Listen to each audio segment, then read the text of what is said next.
একটু ভাবো তো, তুমি জীবনে যা কিছু তৈরি করেছো, তোমার স্বপ্ন, তোমার পরিশ্রম, তোমার বিশ্বাস, সবকিছু শুধু একজন মানুষের জন্য নিমেষে শেষ হয়ে যেতে পারে। অথচ সেই মানুষটা ঠিক সেই সময় তোমার পাশে বসে হাসছে। আজকের কাহিনী এক বাস্তব ঘটনাকে কেন্দ্র করে, যেখানে এক বিখ্যাত পরিবারের সাথে জড়িয়ে যায় একটি সাপ, যার সারা শরীর রত্ন দিয়ে মোড়া। শুরু থেকে মনোযোগ দিয়ে পুরোটা শুনো, শেষে কিন্তু চমকে যাবে।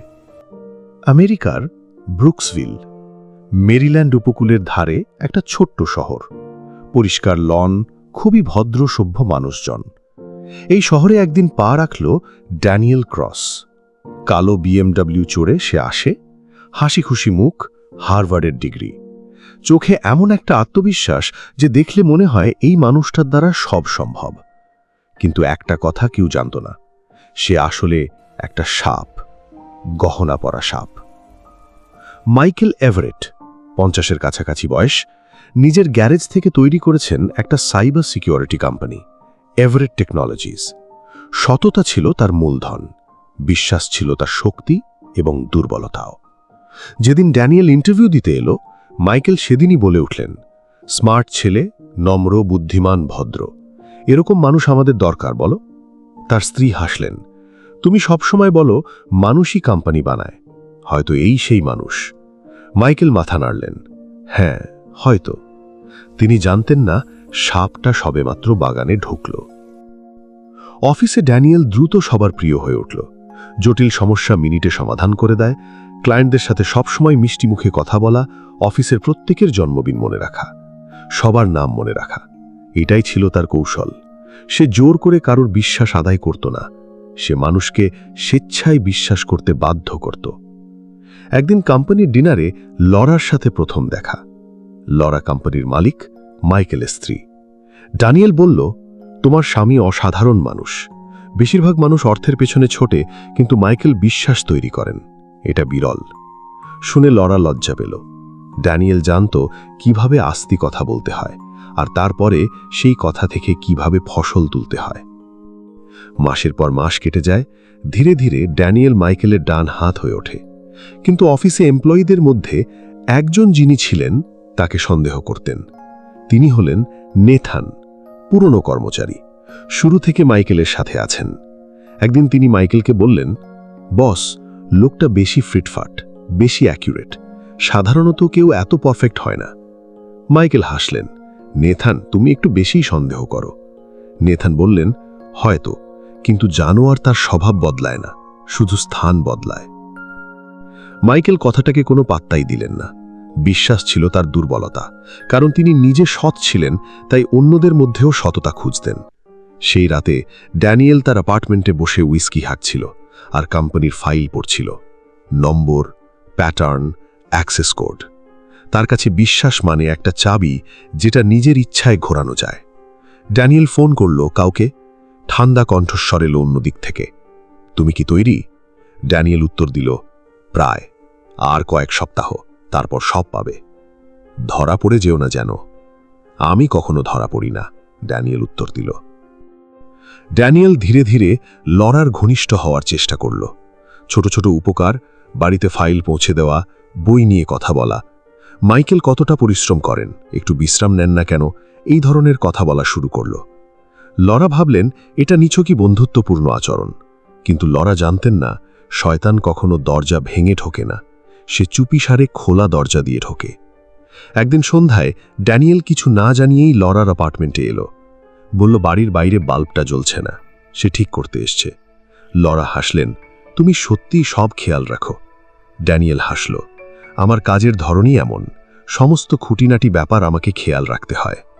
এই মুহূর্তটা সাধারণ ছিল, কিন্তু বাতাসে একটা অন্যরকম গন্ধ ছিল।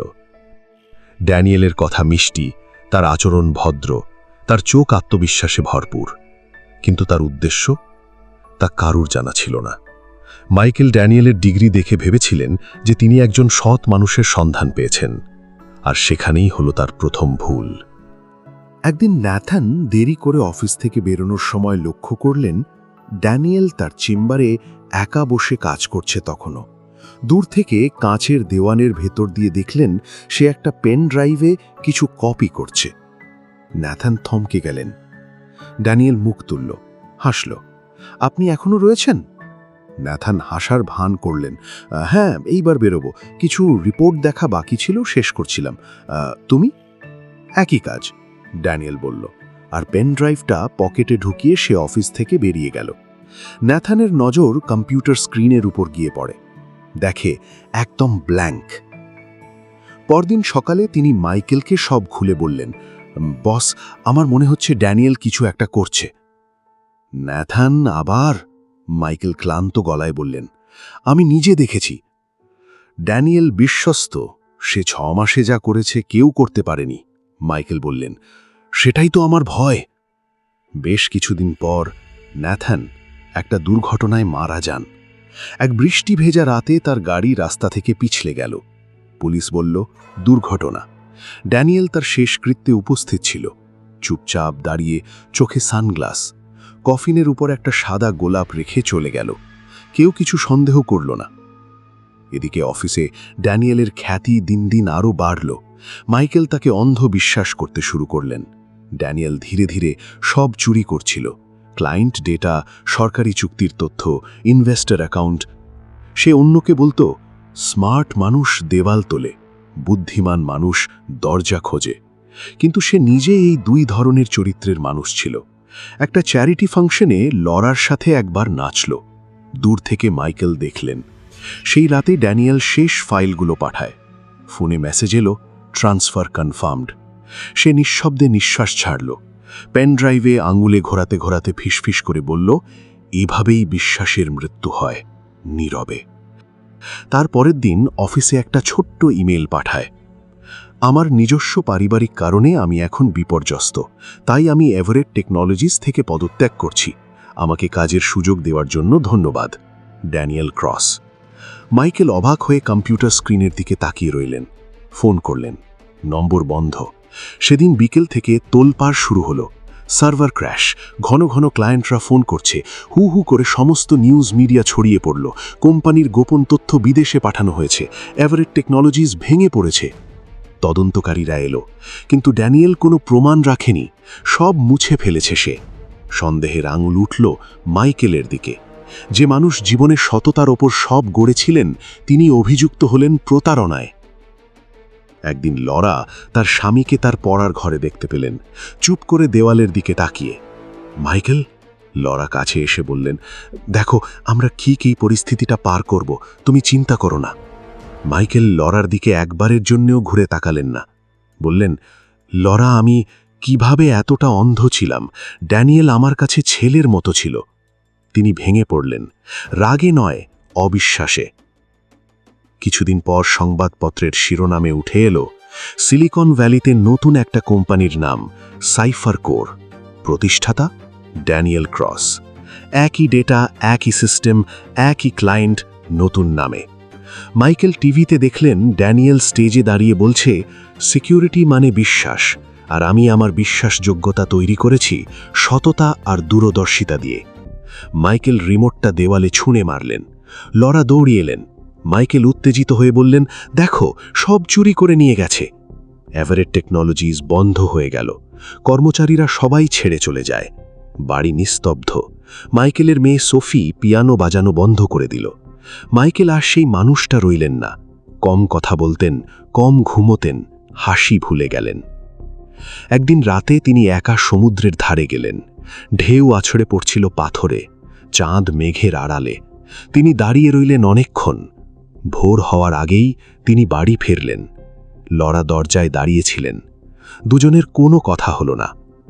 কিছুদিন পর খবর বেরোলো, মাইকেল এভারেট আর নেই, আত্মহত্যা করেছেন। সিলিকন ভ্যালিতে সেই রাতে খবরটা ছড়িয়ে পড়ে। শুনে ড্যানিয়েলের হাত থেকে ওয়াইনের গ্লাসটা পড়ে গেল। সে টিভি স্ক্রিনের দিকে তাকিয়ে রইল। হতাশ হয়ে বিড়বিড় করল, মাইকেল, না।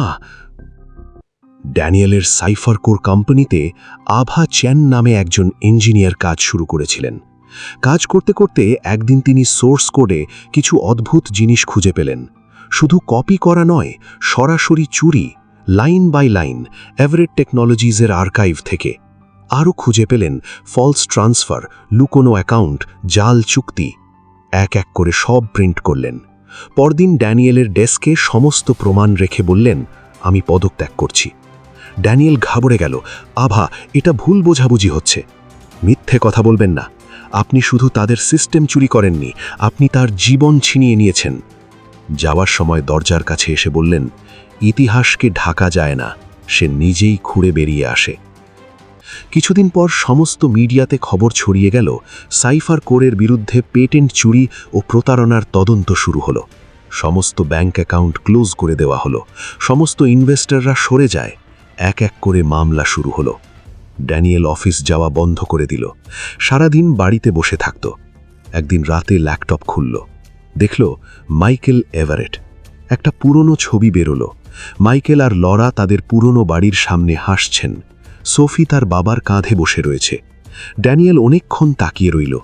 তারপর সে নিজের মনে বলল, আমি তোমাকে ধ্বংস করতে চাইনি মাইকেল, আমি শুধু তোমার মতো হতে চেয়েছিলাম। জানলার কাছে গেল। নিচে শহরের আলোগুলো জ্বলছে। আকাশে মেঘ করে বিদ্যুৎ চমকায় ওঠে। সে নিজের প্রতিফলন দেখল কাছে, ফ্যাকাশে মুখ। আর দাঁড়িয়ে থাকতে পারল না। হাঁটু মুড়ে বসে পড়ল। হাউ হাউ করে কাঁদতে শুরু করল। ক্ষমার জন্য নয়, পরিত্রাণের জন্যেও নয়। সে কাঁদছিল কারণ এই প্রথম সে দেখতে পেল সে নিজে আসলে কে। 2 সপ্তাহ পরে লরা একটি রেজিস্ট্রি খাম রিসিভ করলেন। ভেতরে একটা চেক 3 কোটি টাকার আর একটা হাতে লেখা চিরকুট। সোফির ভবিষ্যতের জন্য পাঠালাম। আমি তোমাদের থেকে অনেক নিয়েছিলাম। সোফি জীবনে উন্নতি করুক, ড্যানিয়েল। চিরকুটটার দিকে লরা অনেকক্ষণ চেয়ে রইলেন। তারপর কাঁদলেন। এই কারণে নয় যে সব ঠিক হয়ে গেছে, বরং লরা বুঝলেন একটা দানব এক মুহূর্তের জন্য শেষে বেশ মনে করছিল যে সে একদিন মানুষ ছিল। সোফিকে কিছু বললেন না লরা। চেকটা ব্যাংকে জমা করলেন, চিরকুটটা পুড়িয়ে দিলেন। সোফি 19 বছরে একটা ইঞ্জিনিয়ারিং একাডেমিতে যুক্ত হলো। সেখানে তাকে একটা প্রজেক্ট তৈরি করতে দেওয়া হলো। তার প্রজেক্টের নাম কি? প্রজেক্ট এভারেট শিল্ড, বিশ্বাস রক্ষার প্রযুক্তি। এই খবর শুনে লরা আনন্দে মেয়েকে জড়িয়ে ধরলেন। এটাই পারফেক্ট, তিনি বললেন। এটা সারা পৃথিবীর জানা দরকার। তারপর একদিন সন্ধ্যায় সোফি জিজ্ঞেস করল, মা, বাবা কি আমাকে নিয়ে গর্বিত হতেন? লরা হাসলেন, বললেন, অনেক গর্ব করত। সে নিশ্চয়ই বলতো, এটাই আমার সেরা সৃষ্টি। সোফি মায়ের কাঁধে মাথা রাখল। একটু পরে বাড়িতে ভেসে এলো পিয়ানোর সুর, সেই সুর যা মাইকেল দেরিতে কাজ করার সময় গুনগুন করতেন। এবার সে সুরে কোনো বেদনা নেই, আছে শুধু স্মৃতি। অনেকদিন পর লিসবনের একটা বৃষ্টি ভেজা রাস্তায় একটা ক্যাফেতে একা বসে আছে একজন মানুষ। লম্বা কোট, ছাঁটা দাড়ি, কালো চশমা। কেউ চেনে না তাকে। কম কথা বলে, হাতে একটু কাঁপুনি আছে। ইনি ড্যানিয়েল ক্রস। সে নিজের পরিচয় চেঞ্জ করে এখন ছোট ছোট ফ্রিল্যান্সিং করে। কেউ জানে না সে আগে কে ছিল। তার রাতে ঘুম হয় না। চোখ বুজলে মাইকেলের মুখ দেখতে পায়, লরার কণ্ঠ শুনতে পায়। সবাই মিলে সেই ডিনার টেবিলের হাসির শব্দ। এক ঝড়ের রাতে সে সমুদ্রের ধারে গেল। ঢেউ পাগলের মতো আছড়ে পড়ছে। আকাশে বিদ্যুৎ চমকাচ্ছে। হাঁটু মুড়ে বসে পড়ল সেখানে। বলল, মাইকেল, তুমি কি আমার কথা শুনতে পাচ্ছ? এখন আমি বুঝতে পারছি। বাতাসে কোনো জবাব আসলো না। পরের দিন সেখানে শুধু তার ঘড়িটা পড়েছিল, তখনও টিকটিক করছে বৃষ্টির মধ্যে। কোনো মৃতদেহ পাওয়া যায়নি।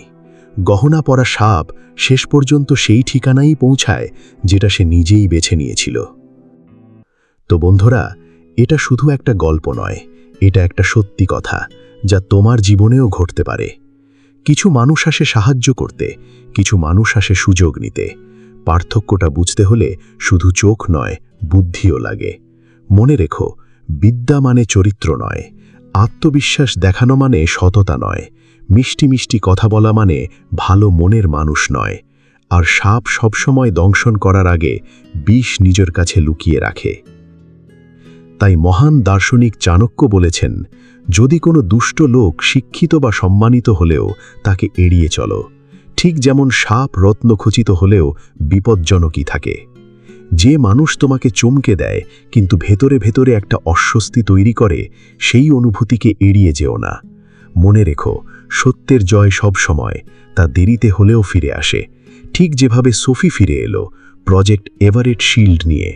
ভালো মানুষের পরিশ্রম নষ্ট হয় না, সে তার সন্তানের মধ্যে দিয়ে বেঁচে থাকে। বন্ধু, এই গল্পটা যদি তোমার মনে কোনো প্রশ্ন জাগিয়ে থাকে, কাউকে বেশি বিশ্বাস করছো কিনা, কাউকে না বুঝেই কাছে টানছো কিনা, তাহলে এই ভিডিওটা তোমার কাজে লেগেছে। লাইক করো যদি মনে হয় এই সত্যটা আরও মানুষের জানা দরকার। আর নতুন বন্ধু হলে চ্যানেলটা সাবস্ক্রাইব করতে ভুলো না, কারণ এই চ্যানেলে প্রতিটা গল্পের পেছনে একটা জীবনের শিক্ষা আছে। তুমি যদি সেই শিক্ষাটা নিতে চাও, তাহলে পাশে থাকো, শেয়ার করো, কারণ তোমার পরিচিত কেউ হয়তো এই মুহূর্তে কোনো ড্যানিয়েলকে বিশ্বাস করে বসে আছেন। এই ভিডিওটা হয়তো তার চোখ খুলে দিতে পারে। আমাদের এটা মনে রাখতে হবে, যত ঝড়ই আসুক, সোফির মতো করে উঠে দাঁড়ানো যায়। সত্য কখনো হেরে যায় না, শুধু একটু দেরিতে জয়ী হয়। পরের ভিডিওতে আমার দেখা হবে। ততক্ষণ নিজেকে ভালো রাখো, আর অবশ্যই অন্যকে বিশ্বাস করো, কিন্তু সাবধানে। ধন্যবাদ।